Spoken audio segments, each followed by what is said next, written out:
Hello, hello. Welcome to the Five Talents Podcast. I'm your host, Abel Pacheco.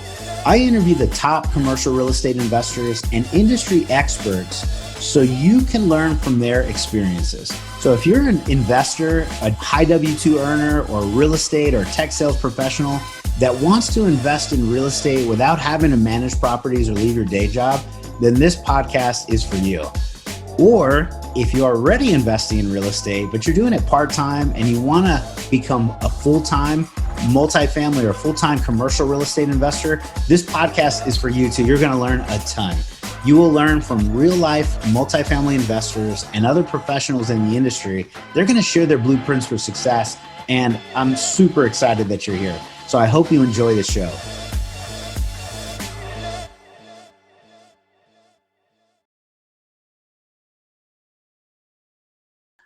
Hello, hello. This is Abel Pacheco, your host for the Five Talents Podcast. We are super excited today because we have an amazing guest, a group of guests here, Miss Ava and August with CPI. I'm going to let them introduce themselves in just a second, but just wanted to tell you both, thank you very much, for the opportunity to hang out with you all for a little bit, because since I've met you, I realized you are putting out some really great information for investors in the Canadian real estate space. And you've been in there for about 15 years. So you're developers, you're owners, you do single family townhouses, development of different opportunities. Obviously the Canadian structure is a little bit different than the US, which I'm excited about learning about, but both August and Ava, they've developed a compliant and tax efficient process for Canadians to invest in US multifamily syndications. And so that's how CPI Capital came about, and they're the host of CPI Academy, and they have an amazing YouTube show. That's where I originally met them. I got to spend a little time with them earlier this year, and they have been providing a lot of really good information for both U.S. investors and their investors as well. And so I'm excited to have them. Really great couple, one of the power couples of syndications over here. So we're excited. August, Ava, thank you for joining. Let me turn it over to you. Give us a really quick, give us an introduction. Tell us who you are, what you do, and we'll start a great conversation. Absolutely. Thanks, Abel. We initially want to thank you, Abel, for Absolutely. having us on your show. We've noticed you for a long time now. Obviously, you've been on our show, and we've interviewed you and discussed you. And everywhere we look, Abel is there. Abel's on Clubhouse, on Facebook, on You're LinkedIn, everywhere. So it's exciting. We're glad to be on your show. But yeah, Ava, if you like to give a little bit of your background and how we find ourselves here in this world of U.S. multifamily. This exciting world of U.S. multifamily. So a little bit about me. My background is being a real estate agent here in Canada for about a decade now. How time flies. Yes. I've helped hundreds of investors here in the Canadian market. And August and I joined forces and started up CPI Capital about a year and a half ago. The reason we did that was because we saw the need that Canadians have to invest in real estate, if you will. And there's not a whole lot of opportunity on this side of the border, Abel. So that's just a little bit about my background and why we got CPI started. Sure. Not only on the opportunity side, but also the difficulties and to get into becoming real estate investors. I mean, there's so much information that comes from the US. Invest in real estate. And you could buy a house in a lot of areas in the US for $150,000, $200,000. Here in Canada, $150,000 in most cases wouldn't be your down payment, especially in large metropolitan cities like Vancouver and Toronto. So yeah, I'll briefly tell you a bit about my background. I started my journey in real estate 16 years ago as a licensed agent. I wasn't very good at it like Ava was, but I was good at finding deals. So I started doing small fix and flips. I was very good at doing so, and I started my own general contracting company, started building single family, more on the luxury side, and I eventually scaled my company to build multifamily development projects. Eventually came to a point that realized, in multifamily development projects, that the terms are longer, especially here in Canada. There's just so many different issues that come up, such as bureaucracy with City Hall. There is public hearings, so many unknown factors. You start out with a project, you do your performas, and by the time you're doing construction, by the time you're done, all the numbers are changed. Vancouver also happens to be a very foreign investor. Is largely affected by foreign investment, people from China. Most people don't know this, but there's lots of people coming from Asia and China into Vancouver and Toronto, and that has affected our market here and has made real estate one of the most expensive places in the world. So something could happen in China would affect the market here. So I was always looking for different type of asset classes to invest in. And I got introduced to, actually through a YouTube show I was watching, with a guy named Dan Hanford. I love it. We've had Dan on our show. He's great. And he's an advisor for a mastermind that I'm a part of. And he's a great individual. I learned a lot from him as well. So that's awesome. You too. Yeah. That's where our journey started. We saw Dan, and then this guy was buying already built apartment buildings.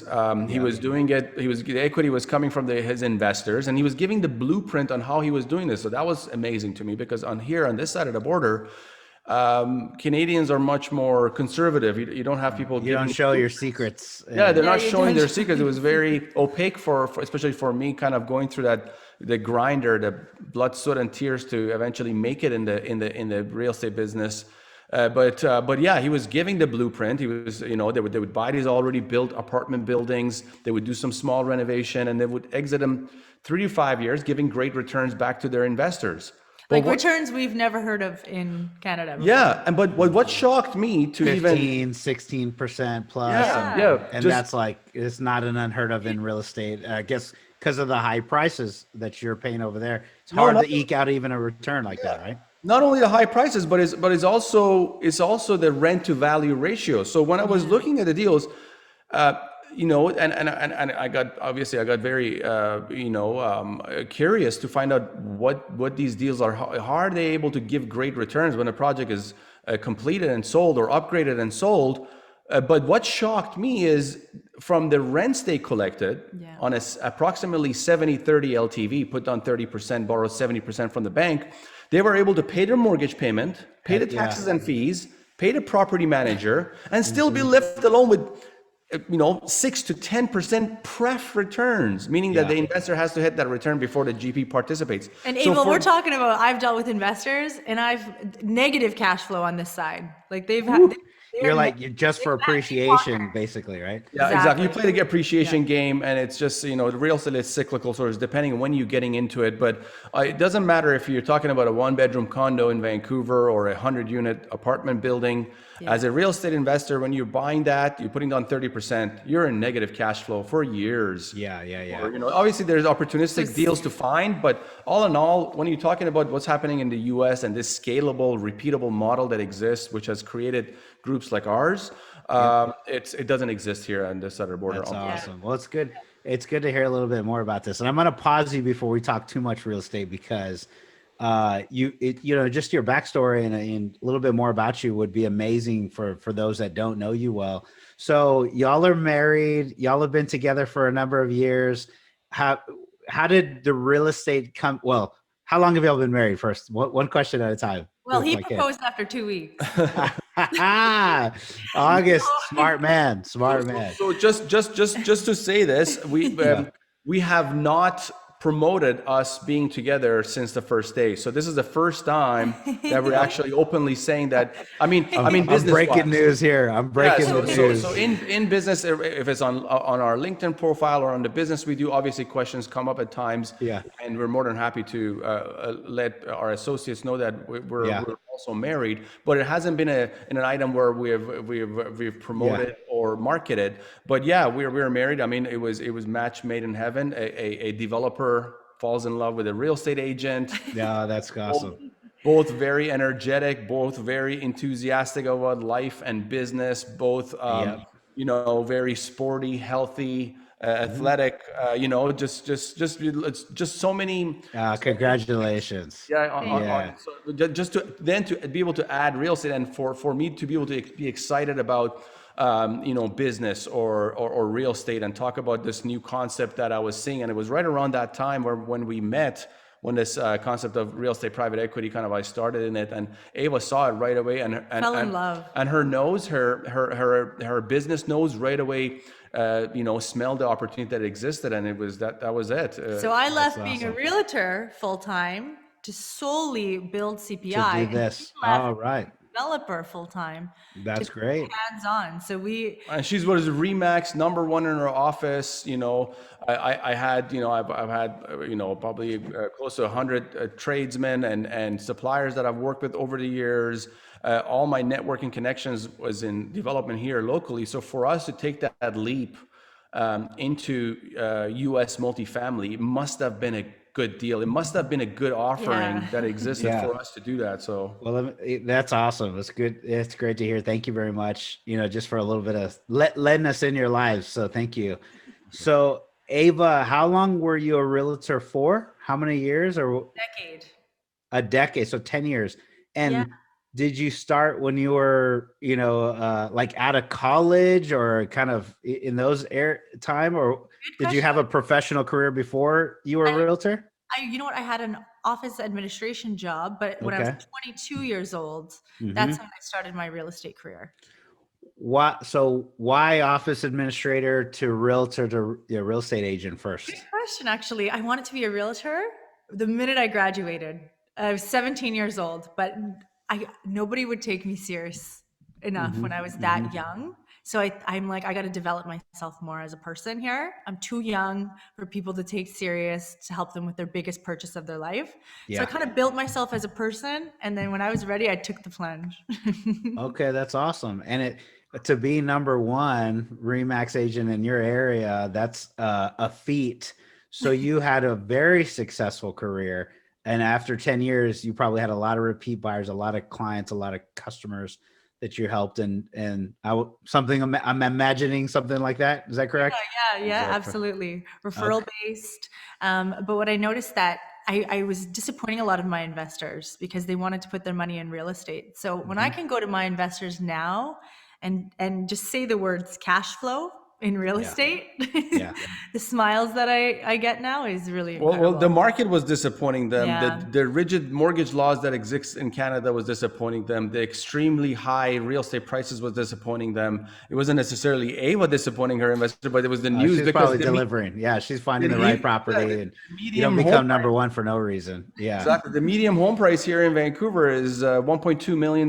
So that's a median income. That's a median house right there. Median house price. So it's going to be hard and especially our mortgage laws are more difficult than the U.S. So for someone to debt service, a 70-30 LTV, even a 65-35, it's very difficult. And now if they want to buy a secondary place or a third place to then be real estate investors, now you're compounding that even more. Just very difficult.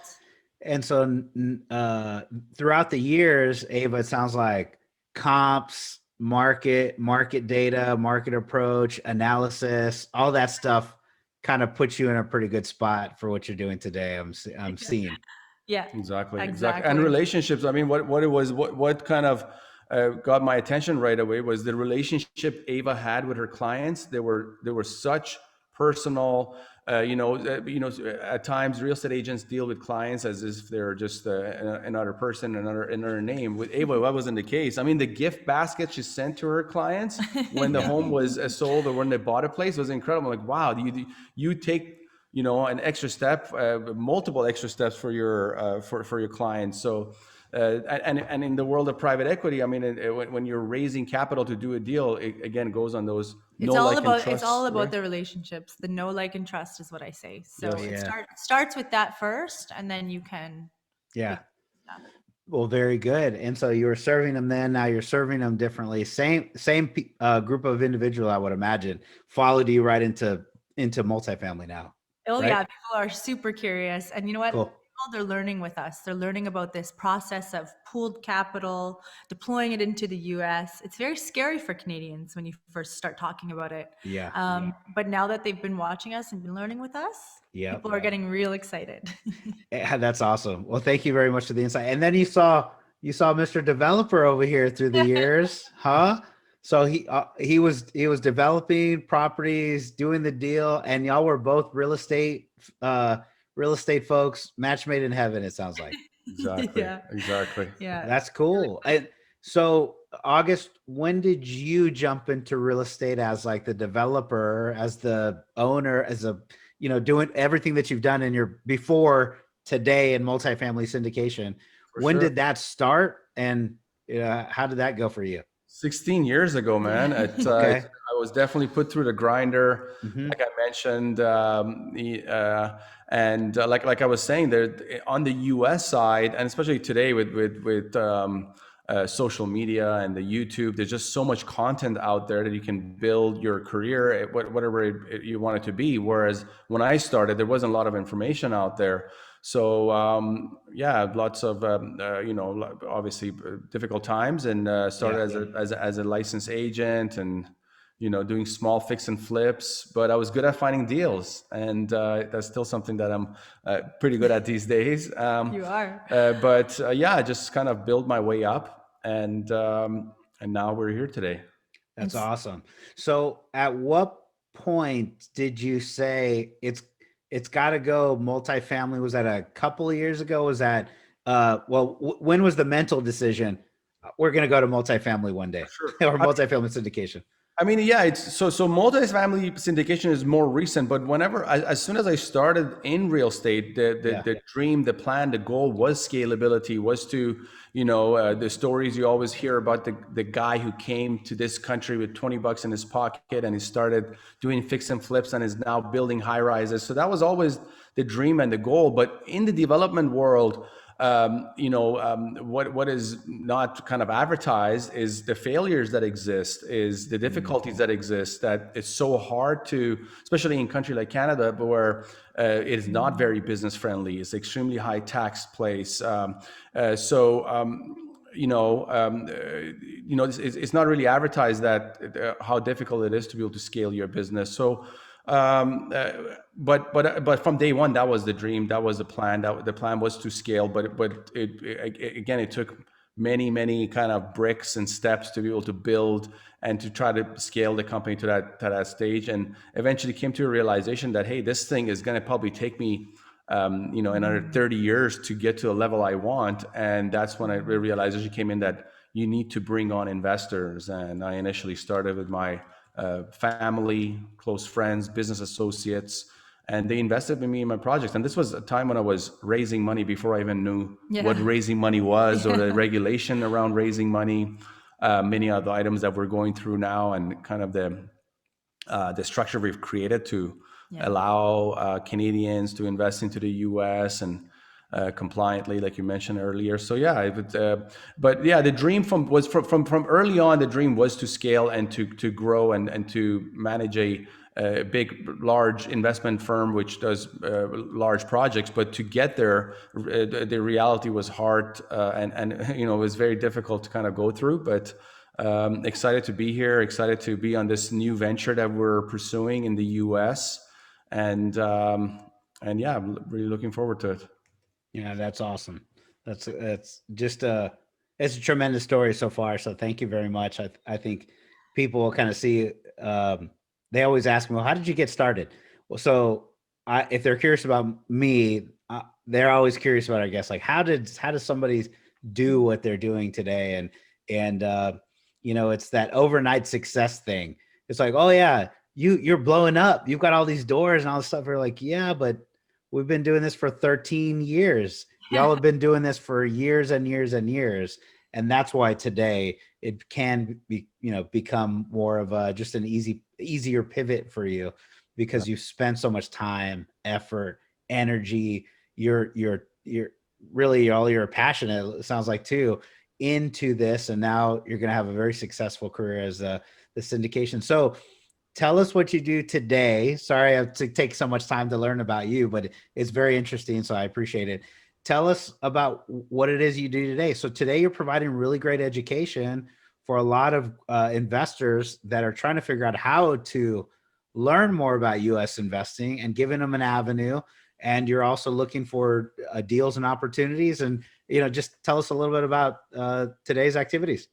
For sure. Yeah. And I mean, it all began with me and Ava when we talked about Dan Hanford, realizing, hey, this is great. How do we do it? We have to get involved in this. So initially I was planning to invest in these deals myself and be the only investor, be the GP and LP and everything. But then we realized there isn't a lot of content available for Canadians looking to invest in the US. There's not a lot of content when it comes to raising capital in Canada, the structures that are needed, the cross-border taxation implications.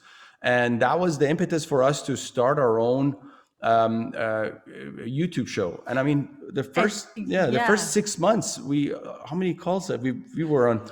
Tens and tens of calls. So many calls with cross-border lawyers, accountants, figuring out the structures that are needed for Canadians to be able to invest in the US, how to raise money in Canada, how to raise money in the US. And educating our Canadian partners, the terminology between the US and Canada is very different as well. So we were also educating them on that.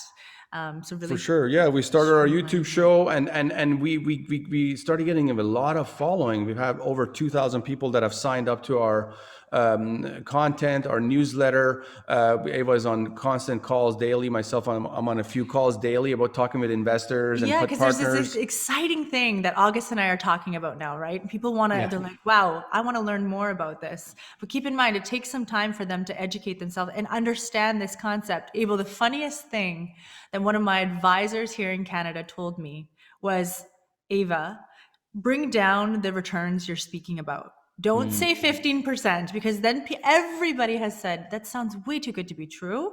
So then it's like this thing that's too good to be true. So one of our advisors was literally like, take it down a notch, you guys, even though we're like so excited, these returns. Yeah. Well, we kind of do the same, but we're adjusting them from 19, 18 is what we see on a pro forma. And then they're like, let's make it a little more conservative. And it sounds like it's just a different, in the US, you can kind of put the higher, and I still, I try to under promise and over deliver. That's a great thing. But when Canadians are so excited, even 15 is high. Yeah. Well, they're excited about 5-6% annual returns. Wow. Oh yeah. And that's gross. That's not gross. Net. Yeah. Oh my goodness. So when we come to the table and we're like, hey, this new opportunity, they're like, wait a second. Yeah, bring that down to 10 and you're gonna win a bunch of deals. Exactly. Actually. So education has been a big part of how we started approaching things, getting people to sign up.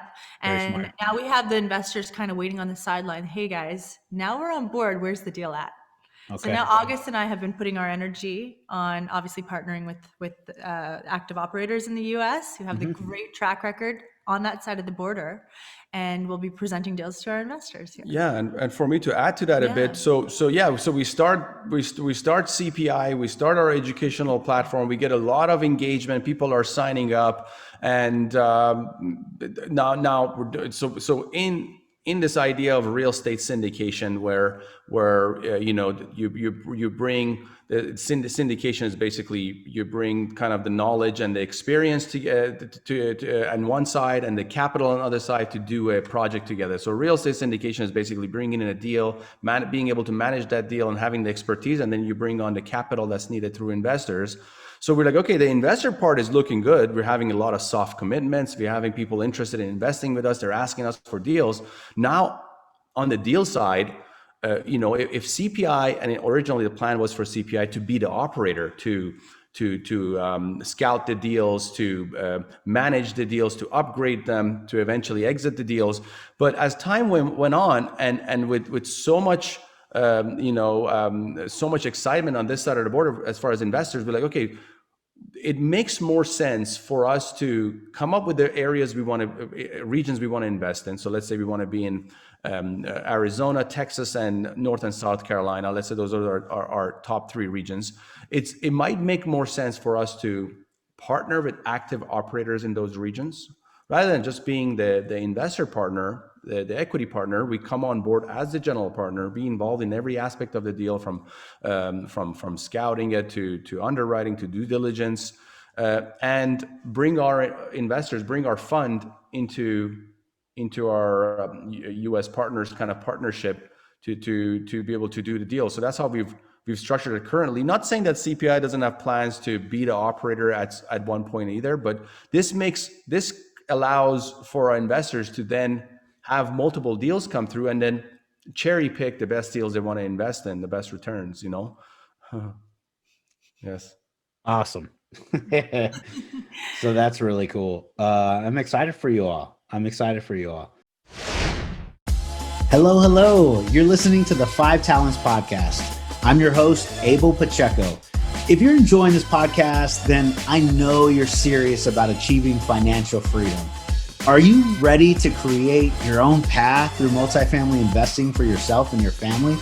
Then I know you're going to appreciate our Investor's Guide to Multifamily Investing. It's titled Tackling Commercial Real Estate the Easy Way. We use this guide to invest ourselves in $93 million worth of real estate. So we're going to show you the basic mechanics of multifamily syndications and how to evaluate your next passive investment opportunity. So the best part, if you subscribe to our podcast now, leave us a review and a rating. I'm going to give you a free copy of our ebook. So please take a moment to do that now. Once you've done that, go to 5tcre.com/ebook, 5tcre.com/ebook. Make sure to let us know you left a review and we're going to send you a free copy. So thank you so much for subscribing to the Five Talents Podcast. We really appreciate it.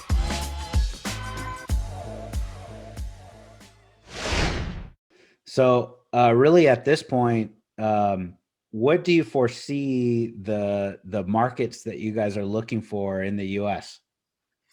Well, Arizona seems to be a market that Canadians are very familiar with. They're called snowbirds down there. Yeah. Currently, there's billions of dollars of Canadian funds being invested in Arizona.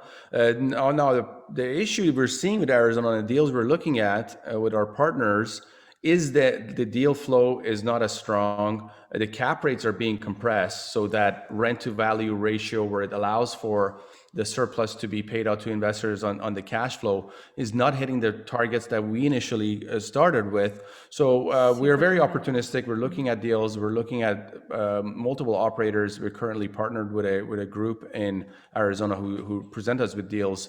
And the cool part is we follow the numbers, right, Abel? So we kind of follow the numbers. Arizona is a super hot market right now, multiple offers, people are overpaying and so forth. So it's kind of nice to have operators in different states. You can kind of truly follow the numbers and then bring capital on as the 51st state, if you will.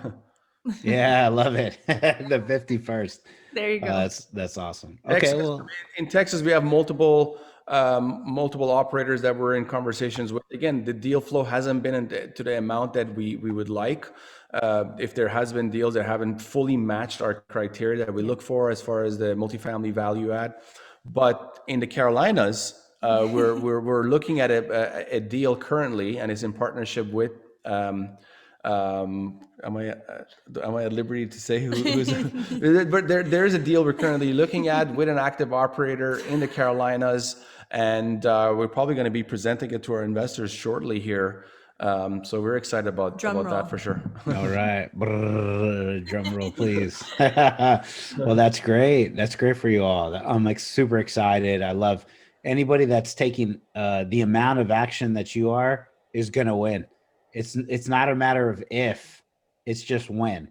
And what happens, I think I see a lot of on my side is a lot of people in the whatever country, when they talk to me, it's like, I want to do multifamily investing. I want to be a syndicator. I want to be a passive investor. I want to retire young, whatever the goal is that comes out of their mouth.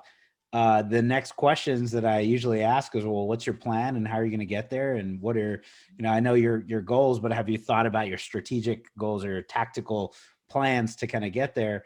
And if it's a yes, at least I know they're one step ahead of somebody else, but it's the action that most people don't take and they never have any kinds of traction whatsoever.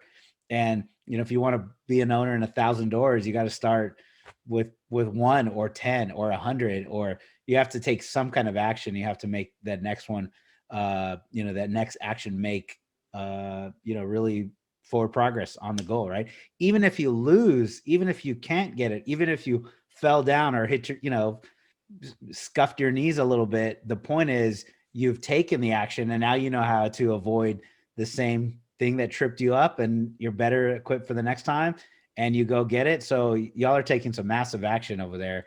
It's not a matter of if, it's just when. And I'm excited. Thank you. Thank We you so appreciate much that. for that. We're excited. It is exactly that, Abel, that people who are much smarter than us, much more educated, much more successful, giving us a pat on our back and saying, this is incredible what you guys have done, allowing Canadian investors to invest in the US, be relieved from double taxation. I was going to say, wait a second, we didn't talk about the most exciting thing here. Yes, for sure. My parents right away were asking me about, everybody says, well, how do you guys handle tax? Are we going to be double taxed in Canada? And then when we make income in the US, well, when it comes back, we got to pay taxes on that. So August and I mean, through our beautiful, talking to so many lawyers and accountants, we have set up our corporate structure through a web of corporations, limited partnerships. The Canadians are relieved from double taxation. So that's not something they have to worry about. And how are they relieved from double taxation? Because there's a treaty that exists between Canada, a tax treaty that exists between Canada and the US. And this is something I educated my accountant parents on. So they're what did your dad say to you? Your dad's my dad was like, you gotta, Ava, you gotta patent this, what you guys are doing. And I'm like, Dad, this is not something I can patent. Yeah. So the treaty exists, but it exists. To put the structure in place, that's the kind of a difficulty. It can be done, but it's just a lot of work. It's just a lot of work, especially for one person that wants to put, 100,000, 200,000 in. Economically, doesn't make sense. It's just too much. So for them to just be able to be on the side of the border with us, write a check, sit back, relax, receive cash flow from day one, and get these type of returns they've never seen before. That's why we've left our careers. That's why we're here full force. Boom, double boom. Canadians, help people build wealth. Yeah, and get that money growing. I mean, looking across the border and other syndicators and other investors that exist, and that they're competing within the market, and and they're getting their product in front of investors. We felt like that, hey, we might have a monopoly on this side of the border, because now we're allowing Canadians to invest into the US, take benefit from pooled capital, take benefit from limited liability, take benefit from relief from double taxation. The better returns that exist, and that's why we got so excited about what we're doing. And so now people can see why we left, what we loved doing. Very successful in careers, very successful individuals. Yes. in your careers. You don't leave just for no reason. Yeah, and one more item to add. We know we're going to be able to help so many people. Exactly. And one more item to add. I mean, as far as the benefits that exist now, most US operators don't accept Canadian investors because there's legality and issues and difficulties that exist, and tax items. Their Canadian investors are requested to create an LLC and invest through the LLC, but that doesn't make it tax efficient. But another very important item that some fail to realize is that Canadians are very conservative. Now, this idea of know, like, and trust, they got to really know you, they got to really like you, and they got to really trust you if they're going to invest with you. But with our situation, even though we're partnering with a US operator who's been audited by us, and we've seen their track record, and we're coming on board as the lead GP, there is recourse for the Canadian investor. If they invest into a U.S. operator and they do it directly, if there is something unscrupulous that happens, they're involved in international litigation. And with us, they can feel, touch it right here. And they're investing in a Canadian entity. They're investing in a Canadian fund. That's the cool thing, right? So their recourse is in place for them here. So that kind of alleviates that other pain point that exists for investors. So what a beautiful model. You guys that's awesome. I love it. Thank you. Well, shoot. What's the next steps? How do I help you more? On this side, I will say, what else is there that we can bring some additional exposure to while we're here? Because we're gonna, we're on Facebook Live. We're recording our podcast. We're gonna get this out on all the social parts of it. But is there anything else that we can bring some additional exposure while we're here? Absolutely. And I mean, it goes back to our passion, which is educating others. we actually enjoy it. We really enjoy it, speaking with others, educating Canadians. We have meetup groups all across Canada. We have, our other mastermind monthly events. So we love to kind of, if you are a Canadian investor, doesn't matter what level of investing you're in, get in touch with us. We'd be more than happy to kind of add value to your investment Yeah, and journey. we'll drop some gold. We'll drop some serious gold that will help you build your investment portfolio. Absolutely, yeah. If it's partnering with us, if it's pointing you to the right direction, if it's giving you, the information that you need to be successful, we're more than happy to do that. We're easy people to find. You can just search CPI Capital. Very active on LinkedIn. CPIcapital.ca. There you go. We're very much on LinkedIn. So August Biniaz, Ava Benesocky, CPIcapital.ca. And then we host meetups where you can join the group. Everybody puts their camera on. It's a networking event. You can ask questions. And August and I we're always on the quest to educate ourselves. So anything that we find new and exciting, we share that right away with our with our followers. And it's always fun, always learning. We'll put all those links in our show notes so that we can, people can easily click and find you all. So that's awesome. That's really great. Well, and on the wealth side of it, you mentioned two words that I like: create wealth. And from somebody who really comes from me, my parents didn't have wealth. They were able to help me sign on a loan for my college loans or whatever. And that was enough help for me at that time. They couldn't pay for anything, but just said, hey, here's yes, I'll co-sign for you. And I got a loan. I take it from college to go work in professional career and make a little bit of money to invest. And that was enough of a head start. But my mindset for my children is, now that we know more than my last generation, I want to teach them more than for our next generation. We're trying to figure out that part of it. So can you give any other wisdom or knowledge for those that are trying to create wealth?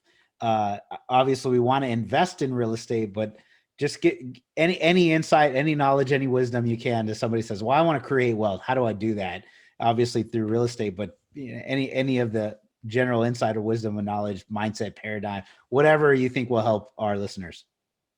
Absolutely. Well, one thing I talk on a lot of woman empowerment things and shows and I'm a speaker a lot, but I always mention this one word: diversify. So I know what we're bringing to the table is great. Real estate is great, but diversification is a great way to have your investment portfolio that's helping you build your wealth kind of on track. Get your money working for you while you sleep.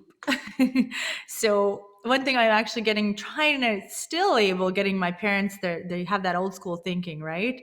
But now that I know that, they love to see the money grow in the bank account.